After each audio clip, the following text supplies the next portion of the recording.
The COVID pandemic has just unleashed a tremendous boom in real estate in this area, real estate values. So many people have wanted to move into this area, that might have only thought about coming here on the weekends before, but with the pandemic and suddenly so many people shifted to remote work, property values in Ulster County went up by like 30%. I think it's important for land trusts like Wallkill Valley Land Trust and Scenic Hudson to conserve a lot of those open spaces and guide development to the cities. We're seeing an increase in interest in our work, which is absolutely wonderful, and a lot of people reaching out wanting to support our work because they see the importance of it, and that's why they're moving up here. It's only been the last couple of years that we've been spending so much time here, and with COVID that just amplified access to the land and the trails, seeing like they replaced the Forest Glen Bridge and just kind of seeing that close down and open up. I mean, all that stuff became such a tangible part of our lives the last couple of years because we were here so much more than we expected to be. And so that in many ways was a luxury for us to be able to work from here more than we anticipated, and has created a much quicker and deeper connection to the landscape.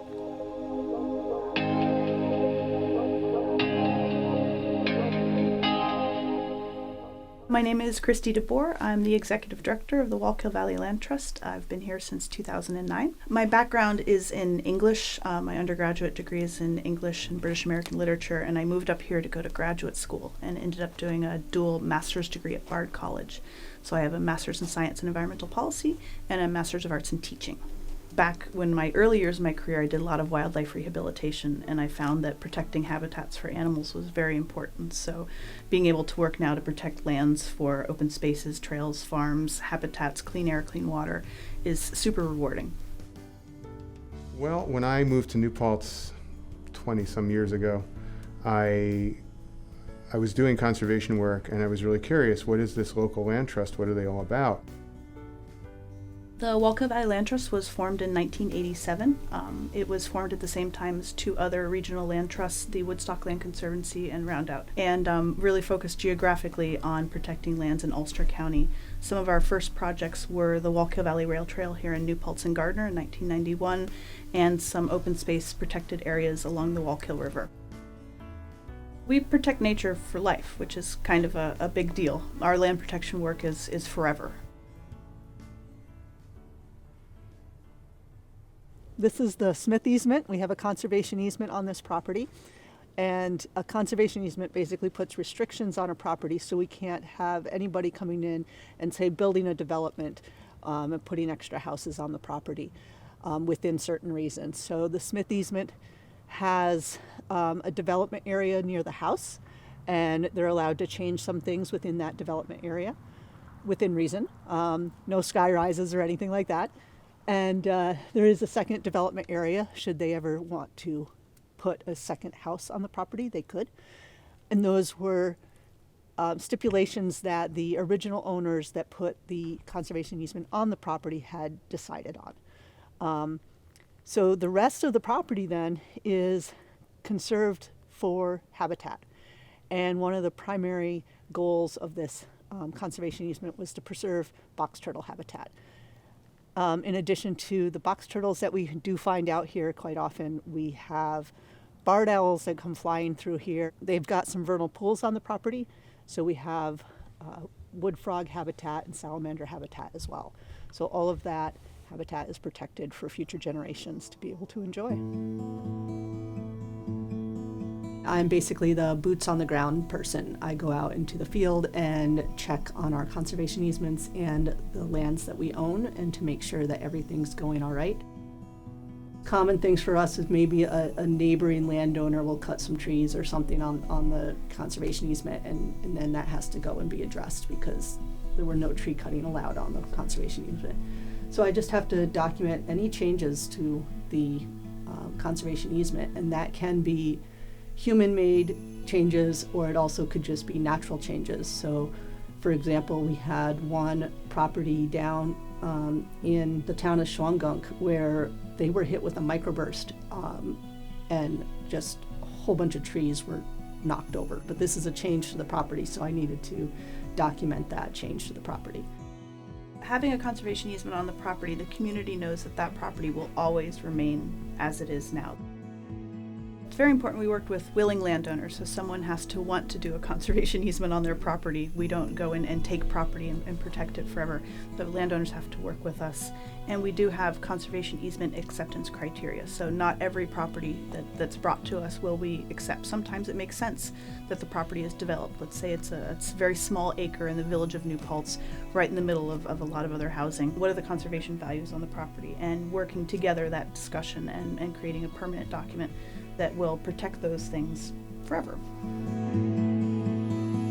This is the first time I have ever dealt with anything like an easement. And the truth is, me and my wife purchased this house. It had the easement already attached to it.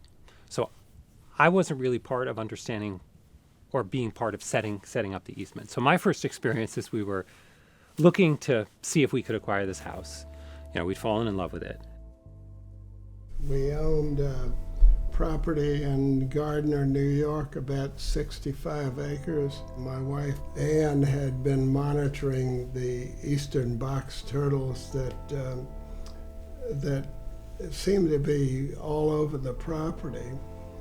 And in the course of that 10 years or so, it tracked about 120 different eastern box turtles. We wanted to preserve their habitat too, so we got a hold of Christy DeBoer at the Land Trust and started working on an easement for the property before we put it up for sale. We have not only conservation easements that we hold the development rights are, but we also own land. So we have 6 properties that we own, and they're publicly accessible. So we have easements on half of the Walker Valley Rail Trail. We own the other half of the Walker Valley Rail Trail, including the trestle in Rosendale. We own a 118-acre mountain, Jopenberg Mountain, in Rosendale, and we're working on removing invasive plant species, planting native species. Again, that helps with climate change and climate resilient habitats. And we're working on about 5 new conservation easement projects that within the next 24 months we'll be closing on, adding about 500 acres. When I was hired in 2009, we had just acquired the Rosendale and Ulster sections of the Walker Valley Rail Trail. And I remember at my interview, they said, part of this is a steel trestle. It's about 940 feet long. We're going to restore it. Shouldn't be that big of a deal.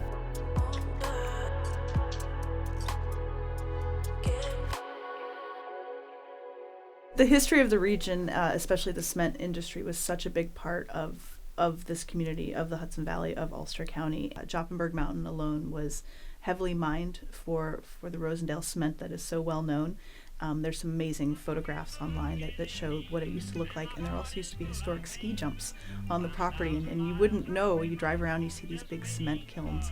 The history of those, not only are they cool to look at now, but how they were used and how the railroad was so important, and how those cement materials were transported to other places, especially down to New York City, to able to be used. The Land Trust, they have a really important mission to protect this valley, basically.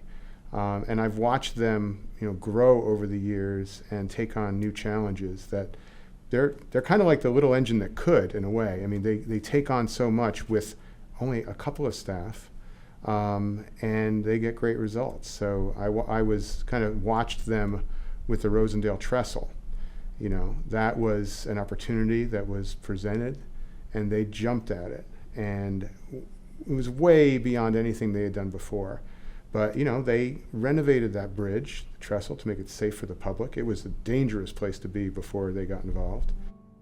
The railings weren't very secure. There wasn't really this kind of railing here at all, right? It was a train trestle. They didn't have a railing for it. And it was just this old wooden ties, and that wasn't even complete. So there would be gaps in some of the ties, and there was no railing. So that wasn't really safe for people to be crossing all the time.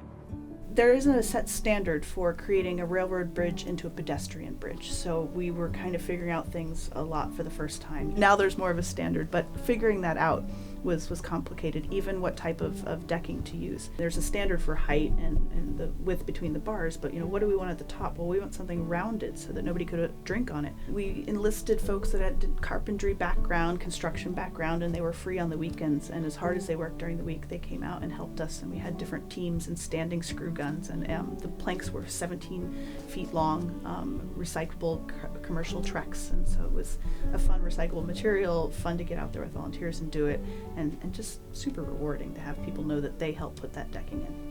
We acquired the property, including the trestle, in 2009. We removed the old, it was decked halfway across with wood that was not up to any standards. We removed that in 2010. We had some general small steel repairs that had to be done, but really it was 2012 and 2013 where the major part of the construction happened. It was 4 years of my life, a $1.5 million fundraising project in partnership with Open Space Institute, and it was the most fun 6 weekends in a row installing that decking, all by volunteers. So every time I go out there, I look at that decking and remember how much fun that was. It was really fun. By the time we got done, it looks just like the walkway over the Hudson railing, and we could have just gone there and looked at what they did. We opened in June 2013 to the public. It was a good learning experience, but it was definitely the most challenging.